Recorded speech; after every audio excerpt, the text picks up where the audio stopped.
+1 വിദ്യാർത്ഥിനിയും 80 വയസ്സുകാരി മുത്തശ്ശിയും അടങ്ങിയ കുടുംബം സ്വന്തമായിരുന്ന വീടിന് പുറത്ത് അന്യരെ പോലെ കഴിച്ചുകൂട്ടി. വാടക വീടെടുത്ത് മാറാൻ പോലും കഴിയാതിരുന്ന കുടുംബത്തിലേക്ക് അങ്ങനെയാണ് കൈത്താങ്ങെത്തിയത്.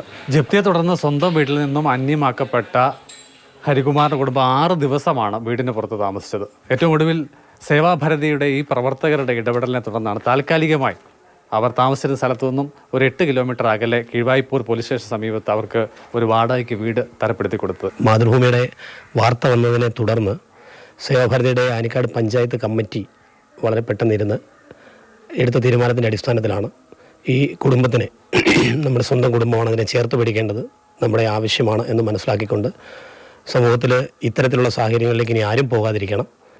സാധനങ്ങളെല്ലാം സേവാഭാരതി പ്രവർത്തകർ ഇവിടെ എത്തിച്ചു. വൈദ്യുതിയുണ്ട്, കുടിവെള്ളത്തിന് മുറ്റത്ത് കിണറും ഒക്കെ ഉണ്ടെങ്കിലും സ്വന്തമായിരുന്ന വീട് വിട്ടിറങ്ങേണ്ടി വന്നതിലുള്ള വിങ്ങലുണ്ട് കുടുംബാംഗങ്ങൾക്കാകെ. ഒത്തിരി ബുദ്ധിമുട്ടിക്കേണ്ടല്ലോ, ആര് ഉള്ളത് കൊണ്ടൊക്കെ അവിടെ ജീവിക്കാം. ഇനി കടങ്ങൾ കൊണ്ടുള്ള ബുദ്ധിമുട്ടായിരുന്നു. 2012 വീട് നവീകരണത്തിനാണ് ഹരികുമാർ മല്ലപ്പള്ളി ഹൗസിംഗ് സഹകരണ സംഘത്തിൽ നിന്നും 2 ലക്ഷം രൂപ വായ്പ നേടിയത്. തിരിച്ചടവ് മുടങ്ങിയതോടെ 8 സെന്റ് ഭൂമിയും വീടും നഷ്ടമായി. ഹെരണ്യയ്ക്ക് ശസ്ത്രക്രിയ നിർദ്ദേശിക്കപ്പെട്ടിട്ടുള്ള ഹരികുമാറിന് മറ്റൊരു വീട്ടിലേക്ക് മാറാൻ കഴിയുന്നതായിരുന്നില്ല സാമ്പത്തിക സ്ഥിതി.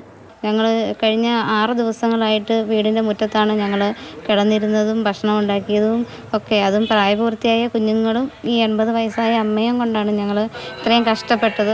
അപ്പോഴത്തേക്കിനും ഇപ്പം ഈ ഒരു ഇടപെടൽ മൂലം നമുക്ക് വലിയൊരു ആശ്വാസമാണ്. ലേലം ചെയ്യുന്ന പക്ഷം പണം സ്വരൂപിച്ച് വീടും സ്ഥലവും തിരികെ എടുക്കുന്നതിന് കൂട്ടായ ശ്രമമാണ് സേവാഭാരതി ആലോചിക്കുന്നത്. കഴിഞ്ഞ 14-നായിരുന്നു കോടതി നടപടി. ജയചന്ദ്രൻ പുല്ലമ്പാറയ്ക്കൊപ്പം സഖി അഭിലാൽ, മാതൃഭൂമി ന്യൂസ്.